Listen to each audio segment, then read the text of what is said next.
এবং স্পেশালি আমি যেটা দেখছি বা আমরা সবাই যেটা দেখছি, আপনারাও দেখছেন, এবার নেট দুনিয়ায় ঝড় তুলল ঢাকা ক্যাপিটালসের থিম সং-এর শুটিং, যেখানে পারফর্ম করছেন স্বয়ং শাকিব খান, যার একটি ভিডিও এখন ভাইরাল নেট দুনিয়ায়।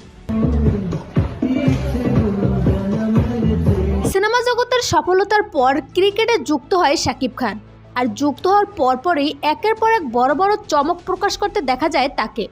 তবে এবার যেন সবথেকে বড় চমকটাই সামনে আনলেন এই নায়ক।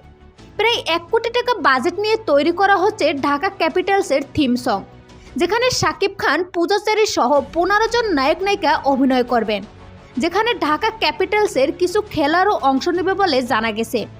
অন্যদিকে গতকাল এই গানের কয়েকটি ক্লিপ নেট দুনিয়ায় ভাইরাল হয়। ভাইরাল হওয়া ভিডিওটি দেখে অনেকেই বলতেছে এবার তাহলে বিপিএল এর সেরা গানটি হবে ঢাকা ক্যাপিটালসের। অন্যদিকে 28 বা 30 তারিখের মধ্যে এই গানটির মুক্তির কথা রয়েছে বলেও জানা যায়।